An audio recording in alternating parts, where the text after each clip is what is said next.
Welcome to the Science and Spirituality Podcast, where we dive deep into universal spiritual principles and ground them in modern science.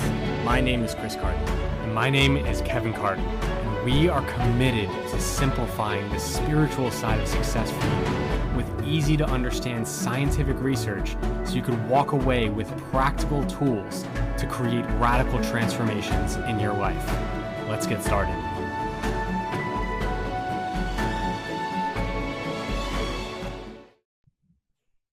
All right, welcome to another episode of the Science and Spirituality Podcast. This is installment 6 of our 6-part series on the mental faculties. And today, we're going to be talking about perception. So it's the last mental faculty, but it's certainly not the least. And Kevin and I wanted to start out with just the basic definition of perception that we get when you type it in Google. And so reading straight from here, perception is the ability to see, hear, or become aware of something through the senses. Now, I think when someone hears that, that's what everyone thinks of as perception. But what we want to talk about is the spiritual side of using your perception, which is kind of like the next step after you perceive all those things through your 5 senses, how you organize it in your head and how you place a meaning on what you're perceiving in your environment, because that's where the real transformation and the real transcendence work can start to come in, because you get a say in how you want to interpret your reality through this mental faculty of perception. Yeah, and it's really all a choice. As you mentioned, it's the meaning you place on what happens. Mm-hmm. And so we get to choose if something's good or something's bad. We get to choose if we perceive something as this is going to be really difficult and making that choice and placing the meaning on it, or this is actually going to be easy. And so it's how we perceive things that actually start to then reveal then what is already there. Because if you look for something, you will find it. Mm-hmm. I promise you. If you look and place meaning on something as bad, you're going to find all the reasons why something's bad. Yeah. But then if you look for the good and try to work on using your perception to see the good in something, guarantee you'll find it as well. It may be a little bit more difficult to do so, but it is 100% there. In fact, Napoleon Hill, who wrote Think and Grow Rich, he said in that book that every adversity has within it the seed of an equal or greater benefit. But like any seed, it must be found, planted, and nurtured over time. And so that can only come through our perception, perceiving what may seem like a challenging situation or something seemingly bad, and really working with our mind, our perception, to shift it so that we can actually become aware of what's already here for us to take advantage of and use for the greater development and growth of our soul, and then of course our life. Yeah, no, that's great. And I think, and again, I probably mentioned this, I think, on each one of these mental faculty episodes, is that concept of awareness. And you mentioned it there too, about becoming aware of using this faculty of perception, because to people listening, like if you don't understand how you're perceiving things, or if you don't understand you have this mental faculty of perception, something bad could happen to you and you can be like, no, that was bad. Mm-hmm. But you're perceiving it as bad, and that's you using that mental faculty without the awareness of how else you can use it. Mm-hmm. So one of my favorite questions that I like to ask myself, and I like to ask people who maybe come to me with an issue, I ask myself, how is this helping me? Like, what is this trying to teach me? That's like a huge one, because a lot of times, like sometimes I'll be frustrated with, let's say, like making a few bad trades in stock trading, or like not studying well enough throughout the day. And I'll ask myself, what is this teaching me?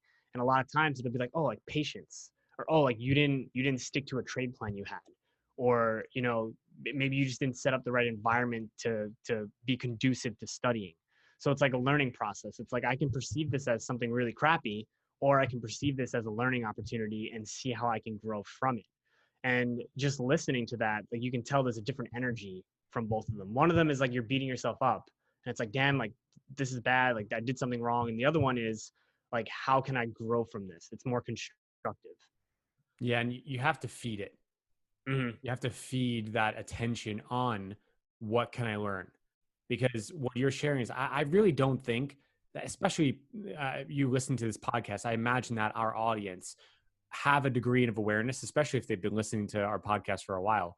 They have a degree of awareness to then notice when they're perceiving something as bad, and their perception is like, and they're realizing, okay, this is not good. This is not conducive to my growth. And maybe they're becoming aware of like asking themselves that question. But there's like, I think you pointed out a really good point, is you have to be in the feeling. Like there's a difference in the feeling. And so you could be asking the question, but if you're still feeling in alignment with this is bad, then no amount of thinking is going to shift that. You have to start with the feeling and be willing to be shifted. You have to be willing to shift your own feeling. And part of that is the thinking, is really being interested in what can I learn from this. But another part of it is really letting go of the attachment to that perception, the other perception, like the attachment of the meaning of this is bad. It's partially is letting go. And then part of that, again, is also choosing a new thought. Is like, and then choosing alignment with what that question is and aligning with that. So that's why I love that quote by Napoleon Hill. What I said is that every adversity has within it the seed of an equal or greater benefit, because you imagine it's literally a seed. Like the full expression of that, let's say it's an oak tree, but you found this seed, which is an acorn. Like it's so tiny, it's like almost nothing. It seems like nothing, but it has within it the potential to become a massive oak tree, which is the good that you want. And so when you have this adversity or have this challenge or something pops up that seems bad, you have a thought like, oh, how could this be good? What could I learn from it? You may find the seed, but remember, you have to plant it, nurture it, and allow it to grow over time, which means you keep your attention on it. You build the soil of your mind to be conducive to that seed to be planted and then grown over time. So it's got to be an active process. It can't just be a thought here or there. The perception has to be persisted in. Yeah, that's a good point. And I think something that people can even try in the very beginning is like taking this concept and back testing it to points in your life where you might have faced adversity and maybe you didn't know about this faculty of perception, how you could have looked at that as a good thing, but then good things came out of it anyway. Like there's so many times that I can look back into my life where terrible things happened, like from my perspective, and I was like, wow, this completely sucks. And now looking back, it was like, dude, it's everything was fine. And a lot of those times it actually rerouted me into something that was better. Yeah. And it would have helped if I had the awareness to perceive things in that way. Yep. But another thing that I was thinking about too is that it could be difficult sometimes to switch perceptions, because the way that we perceive the world is in congruence with who we're currently being and who we think that we are. So like if something bad happens to you, you fail in something, like your thought could be like, oh, of course this would happen to me. Yeah. You know what I mean? That's a perception. And so it's a lot harder to switch those perceptions, because you're literally changing, like you really have to like almost change who you are or go against who you currently think you are and kind of start out a new path. And that's why I think it's important what you mentioned before about finding that seed, but not just finding it, also planting it and nurturing it, because it's going to take time. It's not just going to be something you can just snap your fingers. But like with anything, mental or physical, the more you do it, the easier it becomes over time, because you build that muscle, or in this case, that spiritual muscle. Be able to like have that awareness in situations where the first thing you do is stop and ask yourself, how can this be good? Or what good I can find in this? Or how is this helping me? Like you stop at that point of awareness and you react to things instead of just responding with your old patterns and your old habits. I think you meant flipped wise, like you're actually responding rather than reacting with the old patterns. Yeah. You're choosing to respond rather than reacting. Yeah. Yeah, exactly. There's something you said that I wanted to respond to, but just slipped my mind. It'll come back, I'm sure. We can jump into the example that you wanted to talk about. Which one? Which one were we gonna do? We're not gonna do the farmer one. Did you want to do yours, or we can do the one with the shoe salesman? I don't know. You could, tell that, because I feel like there's that thought that I had about what you had shared that I really want to bring back to. So yeah, go ahead and share that story. So just like an example of this perception idea and this mental faculty perception is this story that we've been told about the two shoe salesmen. So I don't know if any of you've heard of this before, but basically how the story goes is that these two shoe salesmen leave their homeland for an island to look for new opportunity. And when they get to this island, they realize that everyone inhabiting the island isn't wearing any shoes. And so one of the shoe salesmen who gets off is like, oh my God, this is terrible. No one here is wearing shoes. There's no market for this at all. And then the other shoe salesman gets off the boat and he's like, holy crap, no one here is wearing shoes. There's this crazy opportunity for growth, because I can show people how good shoes are. And then once one person starts wearing them, this whole market's open to me. And so you can see in that example that the objective reality, which was that the people on that island weren't wearing shoes, was the same for both of the shoe salesmen, but one of them chose to see it as an adversity and the other one chose to see it as an opportunity. Mm-hmm. So that's like at the crux what this mental faculty of perception is supposed to do when you're using it in the right way. Yeah, and what I wanted to share actually just popped back in the mind, and it goes along with this example, is that when you're looking for the good and shifting your perception to something more positive and looking for what could be a bit of benefit out of the situation you're facing, you're not ignoring the facts. Mm-hmm. That's not what this is important. about. Yeah, like it's not about ignoring it, which I think a lot of people think is like, oh, if I shift my perception, it's like I'm ignoring the truth or the facts, like the reality. It's like, I think a lot of people think that way about spirituality in general. It's like, yeah, it's not about ignoring the facts though. It's about like facing the facts, but then approaching them with like a higher vibration, like a higher order of knowing what to do. exactly. More tools. Yeah, exactly. It's like, I think we use this example at some time in these 6 mental faculties, the difference between addition and multiplication, and then even squaring a number is you have less resource. Let's say if you want to get the result of 25 and you are only using addition, 2 5s equals 10. You're not at the result you want. And so, but if you take a higher level of perception of the law of mathematics, just as we're talking about the laws of the universe and how our mind and works with the infinite through our 6 mental faculties, you use these in the presence of what's going on. So you have the facts, which is 2 5s in this example, you multiply it and you get the result of 25, which is what you wanted. And at an even higher degree, as you develop your capacity with all of these mental faculties, you might not even need only 1 5, which meaning to relate to our circumstances and what's going on in our lives, we may think that we need more money. We may think that we need more time. We may think that we need more education, but we can use what we have right now and create exponential results by using our 6 mental faculties in an intelligent way, not limiting ourselves. So, and in regards to this perception, it can only be used in a higher perspective when you choose a higher perception. So choosing that higher perception means looking for the good and siding with it to the point where your energy shifts. Because the science of this is like, that's what I was saying, is like, you can think something, but that's like you finding the seed and you're not planting it. Or if you find the seed and you try to plant it, but like maybe the soil is literally like dry and dead. That's literally what most people do, is like, because they're still rooted in the feelings of this is bad. They can think all day, but they have to change the feeling. And that only happens when you open to it. I think another just good tip that I thought of about, because I think when people might be listening to this, they might be jumping to like the worst adversities they've ever had in their life and trying to see how they can apply it to this. And, like when you're in the moment of severe adversity, this kind of stuff is super hard.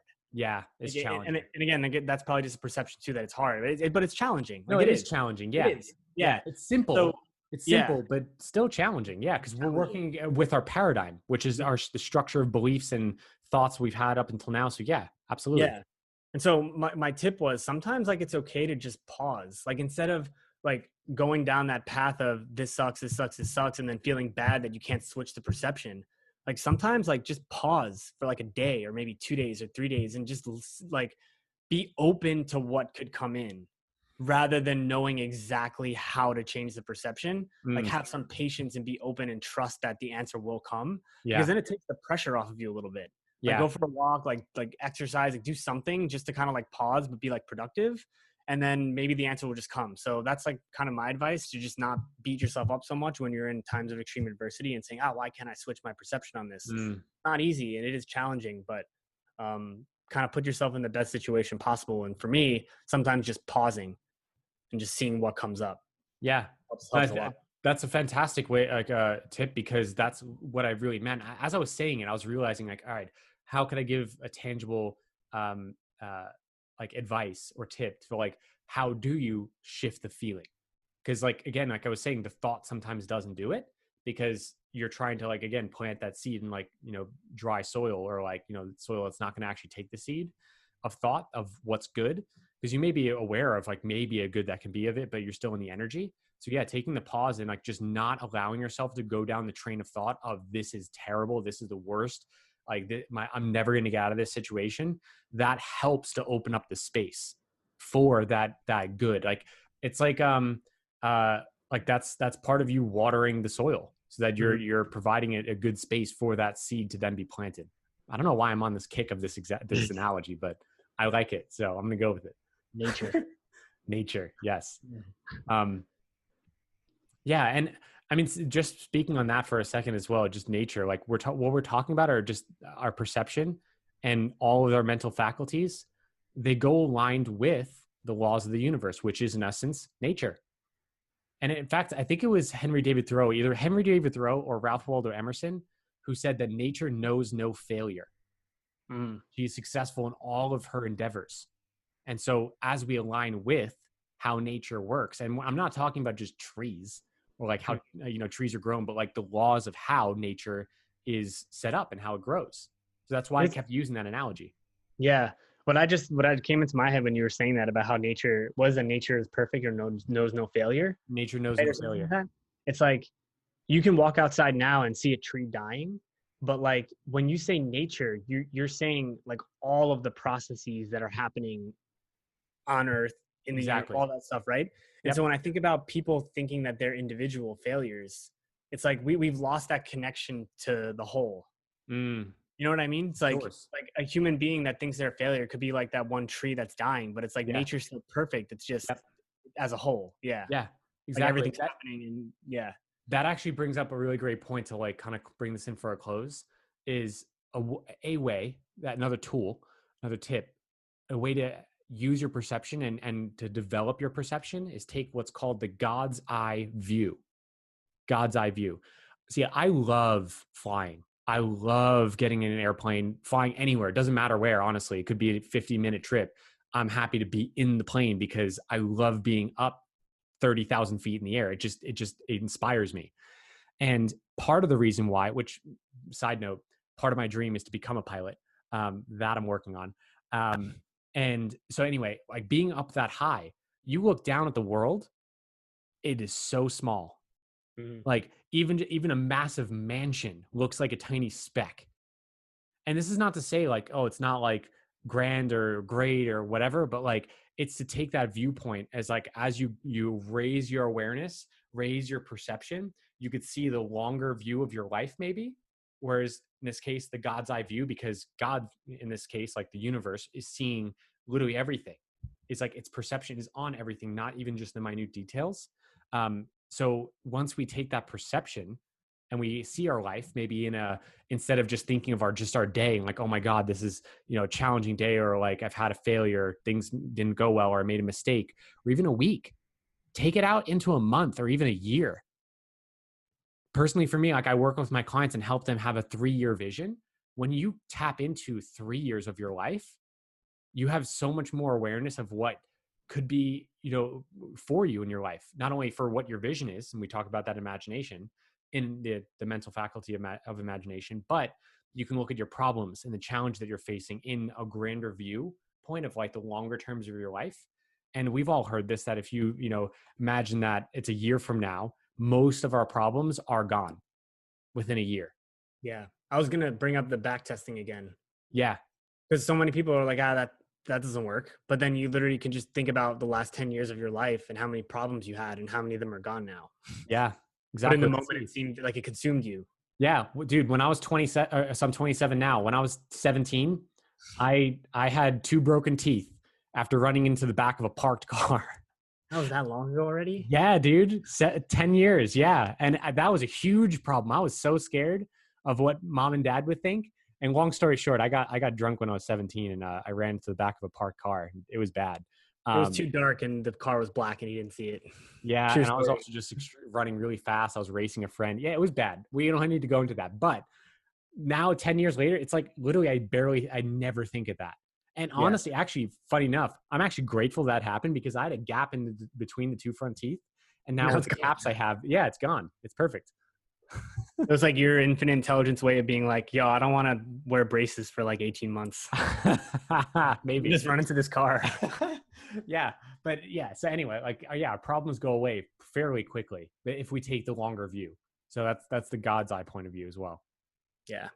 So, And that's like just one more thing, like that taking the long view, that's like so against like our like almost like our physiology, which is all about surviving like in the yeah. here and now. So you're Yep. always like on edge about those problems, but then like it's so hard for humans to take the long term because of that, because we're set up to be like, but then once you transcend that level, that's why we have all these great inventions and stuff, and like people like start companies and all this stuff, because they move past that original like, what do I need to do to survive today versus like, what do I want to do to like leave a legacy or like Yeah. improve human life for the whole. So it's about getting to that next level. Exactly. Yeah. Yeah. And it's courageous to take that longer view as well. Like whether that's in terms of, say, like, what would you love for your life and a vision, or a challenge that you're facing, to taking the longer view, because it can be tempting to think, I need to focus on this right now to solve it because it's imminent, like this week or this month. Like a couple of years ago, I was struggling to pay rent. I was worried about like what's going to happen. Like, can I pay rent this month? And so I didn't have the perception to think beyond that. I mean, it took some time, and I did that eventually, because now I don't worry about that at all. But it's like that.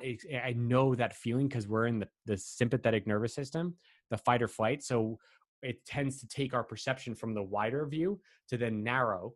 And when we are in the narrow, we can't see more opportunity. But when we open up, which is contrary or contradictive to what our nervous system is trying to do for us, to like focus on the problem right here and now. But when you open up to maybe like imagining, okay, in a year from now, like this could all be solved and resolved. Whoops, sorry, I just like hit my cup that I have. But it can be resolved. Then that actually helps in bringing in more of a calm confidence into the present moment, into the day that you're in, so that you can actually make better decisions and move forward and take action in different ways with a greater different energy than if you were stuck in the problem. So it's practical. This is very practical. It's not just something that's airy fairy, like out there, like, ooh, like what could be good out of this? But like really it draws into the present moment, answers solutions that can really help you in your day-to-day life. You can bring everything we talk about in all these episodes back to the nervous system and like how you're working with it. Because like if you're going through something that's really hard and you're super stressed, but then you change your perception and then you can see good in it, your immune system literally starts to get stronger. Yeah. It's like you have this a physiological response to doing these things too. Mm-hmm. That like really brings it home. Yeah. Like really brings science into a lot of this, which is why you feel better. Yep. Exactly. Yeah. Build the resilience to it. Mm-hmm. So, like all episodes, take action. Literally, like we could talk about this stuff all day, but unless you're doing something different, making different choices, then this is just going to be entertainment, and we're not here to entertain you. Yeah. I love saying this because I find it fun to just say it. This is not Netflix. This is a podcast to change your life. So do something about it. Change your perception. Use this. Okay, that's it. Go out. Change your life. Talk to you soon. And that's it for today. So thanks for tuning in, and we really hope you enjoyed listening to this episode as much as we enjoyed recording it. So any questions, any comments, just connect with us on Instagram. You could always DM us at Kevin Francis Carton and at Chris J. Carton. And also, if you feel guided to, the one thing we do ask is for you to please rate the podcast and leave us a review. This way we can reach more people and impact more lives with this amazing information. With that, we'll see you on the next episode.